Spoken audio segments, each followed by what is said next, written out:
Welcome to episode 28 of Book Read. Super excited to be going to Scotland today to meet an amazing author. Her name is Sabine Muir. Sorry, I always get that a little bit wrong. She's written a lovely book, which has kind of already got me from the front cover. They say don't judge a book by its cover, but I sure have with this one because the front cover is bloody lovely. And I know the book is going to follow in that suit as well. So I think let's go and meet today's featured author, the amazing Sabine Muir.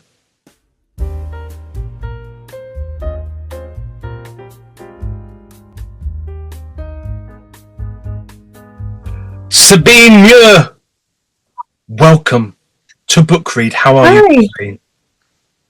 I'm very well, thank you. Nice to meet you, Jaden. It's lovely to meet you too, and lovely to have a little chat beforehand about you and all your exploits in the back in the day. Going to look forward to another show with you, I feel.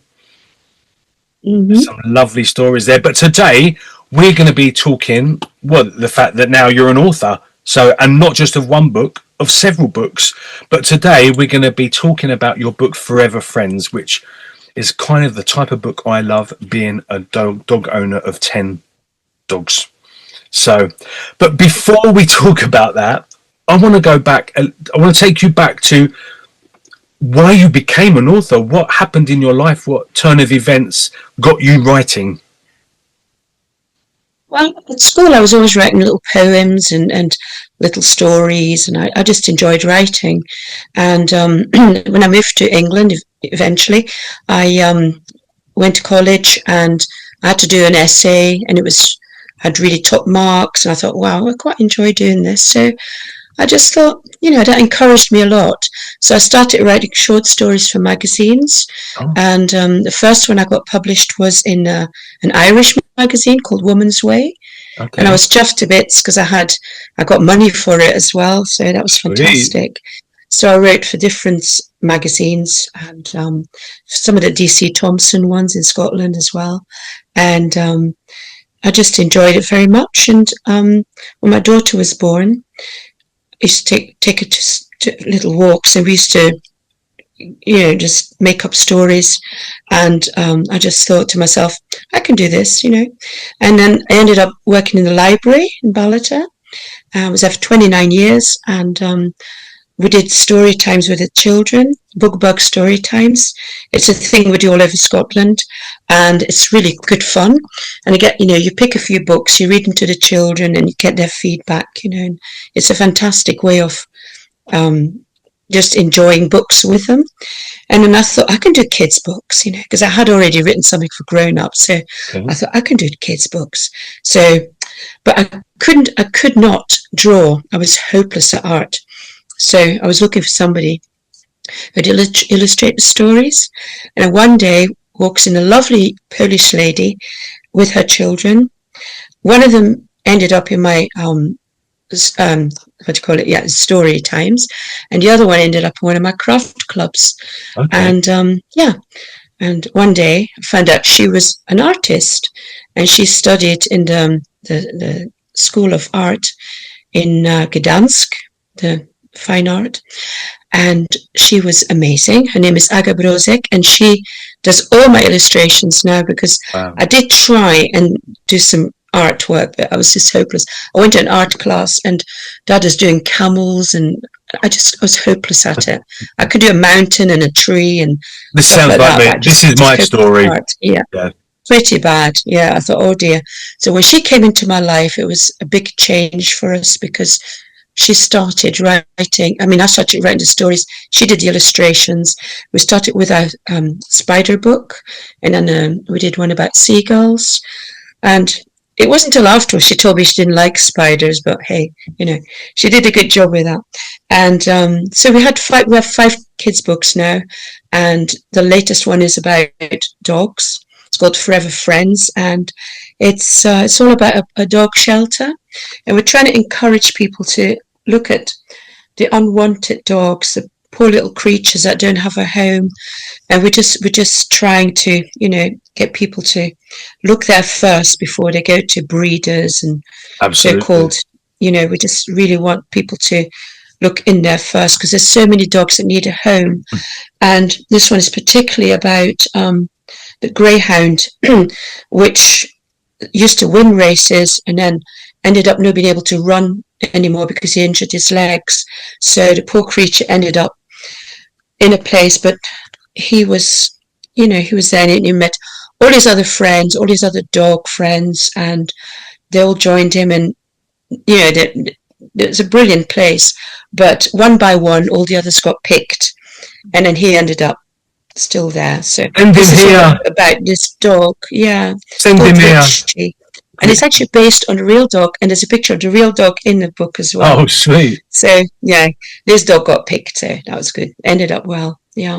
Yeah, I've got 10 from the street. So I know, yeah. So that's kind of a little mini, You're a good man. a little mini refuge. But yeah, I know, send him here. I've always got room for Rich, bless him, if he's got no one. That just. Oh, yeah. Oh, that's so good. We need more people like you, Jaden. Well, yeah, well, I just think I can't see an animal suffer. I can't fathom how people can. So, and that face when, I don't know what it is, but I can be driving. There's so many street animals here. It's unbelievable. And I probably could have 170 and still have more to take in. And I can't because I can't afford it. And also because it becomes not fair on them when you can't take care of them properly, No, you've got to be able to take care of them. Yeah. You can come and join this episode because this is my little blind poodle. Oh, look. How cute. He's my little handsome boy. He's walking around. So if you keep seeing me doing this, it's because he's scratching my leg for cuddles. So he can join this one as it's all about dogs. But yeah, he's blind. I think he's gone deaf now. And he's a little bit senile, bless him. But he's still my little monkey. But yeah, so I completely understand the need of people not going to breeders and to go to, especially when, I've seen lots of female dogs that have come from breeders that have just had litter after litter after litter. After litter. All their pups become diseased and wrong, like something wrong with them health-wise so bloody quickly because they're just so interbred. And and there's just so many people are scared of getting rescue dogs because they don't know what's happened to them in the past, so they're scared of getting someone that they're not there right from the start because they don't know how that dog would react in a certain situation. However, with proper training, there are the odd occasion where something can go a bit wrong, but with training and with proper research on how to bring up your dog, so I've got from Great Dane to this size, and I've never met such a phenomenally loving, caring, grateful bunch of critters in my existence. 10 dogs and 13 cats, and not one has ever turned on me, ever, or even gave me the inclination they would turn on me. So that's kind of a lot of people's fear as well, is they don't know what the history is of the dog, so they're scared to take it away. I found rescue dogs to be the most beautiful, the most loving, and the most grateful little monkeys on the planet, to be fair. Yeah. So already I'm loving your book. I'm loving your book. Would you like to read some to me and Hutch? Yeah, could do. Yeah, I'll read a few pages. That would be lovely. This is the cover. I don't know if you can see it all right. We can. So that's the cover, and it's got various dogs on it. Most of them I know personally, and they've got their little quirks, and different things that, Amazing. But yeah. So this is, I better put my glasses on though. Okay, you put your glasses on. Right, this is the cover of my book, and it's called Forever Friends. I'm going to read a few pages from it. Now, Richie the Greyhound, it's Richie. He was dropped off at the wet-nosed dog shelter by his trainer. Sorry, we can't keep you, buddy. You're no longer a champion racing dog. You'll find a nice new owner to look after you, okay? He clapped him on the back and turned to leave. Richie stared at him with big, sad eyes. Days passed, dogs came and went, but nobody wanted to give Richie a home. He dreamed of finding his forever family. He looked around. In the first kennel was the smallest dog, a Chihuahua called Belle. It's Belle. Why are you here? He asked. I was the runt of the litter. They'd never seen such a hideous critter. They say I look a fright and gave him bad dreams in the night. In the second kennel was a little dachshund called Sisu, whose owners couldn't keep him because they already had too many dogs. They said I was just too small. I made him trip, I made him fall. I couldn't keep up with the rest, and coming here was for the best.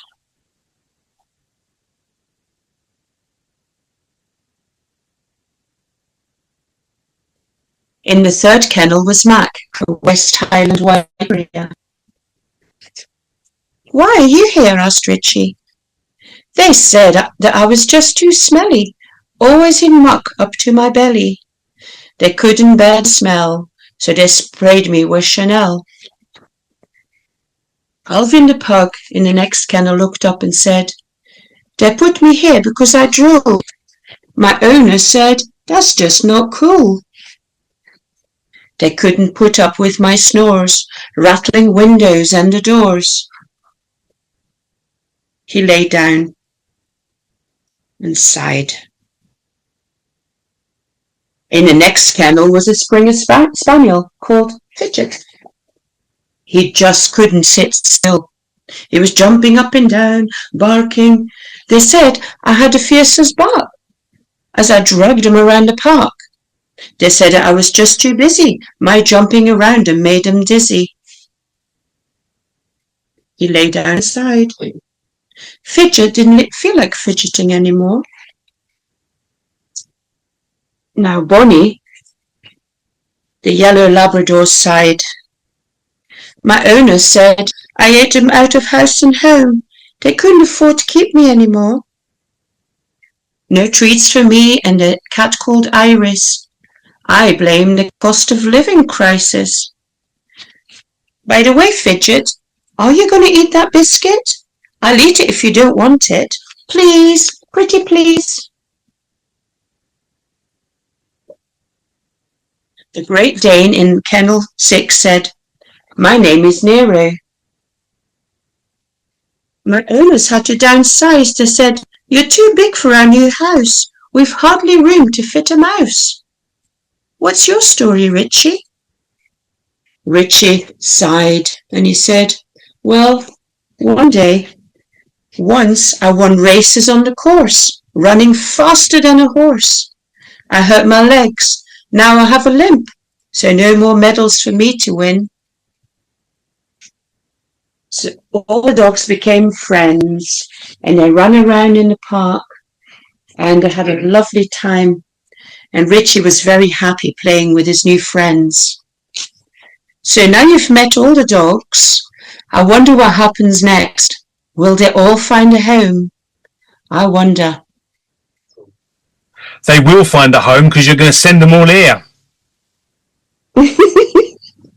Yeah, I can imagine. You'd have them, wouldn't you? I love them all already. And actually, strangely enough, every single one of those reasons for them being put in doggy jail, I've heard every single one of those reasons in reality about dogs I've found in refuges. Yeah, pretty much.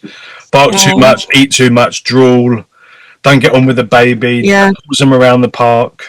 Yeah. Mm-hmm. So, yeah, no, that's a lovely. I'm going to need to get that so I find out what happens. Otherwise, I'm not going to sleep now. That's it. I can send you a copy, Jaden. Yeah. I'll have to get a copy. That would be. Yeah, I need to find out what's going on. But that is super lovely. Mm. Thank you so much for coming on today's show and reading us a bit of that. People at home, in the links on the title page of this episode, you will see exactly where you can go and post, where you can go and buy this book, not post this book unless you're going to buy it for a friend, but where you can go and purchase this book. So please make sure you go and if anyone buys it before I get a chance, please let me know what happens, because I'm not going to rest now. This is it. You're not going to sleep, are you? This is my weakness. Yeah, I can imagine. Oh, it's lovely meeting your dogs. It's wonderful. Yeah, Hutch, he was all little. His eyes were kind of. I saw Foxy earlier, so yeah. Foxy's he's asleep. I've got Bella. She's my little kitten. She's on the bed as well at the moment.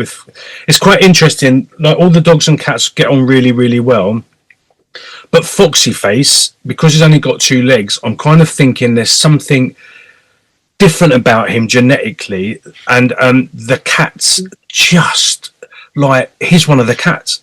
They absolutely like completely in love with him, and he is with them. Like, you'll see, sometimes you just see his little nose sticking up under a pile. They all want to sit on him, near him, spoon him, cuddle, like all of them. It's just bizarre to, not with any of the, all my animals get on okay, but with Foxy Face, he's a cat magnet. Like, they are just all over that boy. He's, yeah. So sweet. Oh, I love them. When I get that, I'm going to read in that book. He will appreciate it. Well, they all will, actually, all coming from pretty much streets and shelters. So, yeah, I feel it. Thank you so much. Keep up the good work. Well, and you too. Because, you know, I can adopt a few, but people still need to know that there's little ones needing a home. So what you're doing is probably greater than my effort, to be fair. You're getting the message out there. Total respect to you, mate. Total respect to you. So you should have a little, I don't know, on your Forever Friends, you should have a little photo album, get people to send photos of them with their adopted dogs after reading your book. Oh, yeah, that'd be brilliant. Yeah. Be cool. So Forever Friend, who's your Forever Friend, your adopted little one? That would be amazing. Well, Sabine, thank you for your time. Really appreciate your time and your talent. And I'm looking forward to you being on another show, because not only do we have to talk about other parts of your creative life, but you've also got more books. Yes, well, thank you very much, Jaden. I'd love to do that. I've really enjoyed chatting with you today. It's been wonderful. And you take care of those doggies, because they really need you. Oh, yeah, and I need them. Absolutely. Absolutely. And we will stay in touch. Yeah. Thank you so much, lovely. Yeah, lovely. Take care. See you later then. Bye-bye. Bye-bye. OMG. Love it. Absolutely bloody love it. What a beautiful story. Can't wait to make sure all those little fluffy things are safely housed. I'm sure you want to know too. And because you want to know, you'll find a list in the title page of this episode where you can purchase that book. So please make sure you do. And because I'm in Mexico, I can't get it at the moment, but please let me know what happens, so I can sleep better at night. Sabine, thank you so much for being a wonderful featured author. You lovelies at home, thank you so much for joining me on Book Read episode 28. Cannot wait to meet you on episode 29. You take care, enjoy the other shows on JCTV, and I will see you again soon. Lots of love. Bye-bye.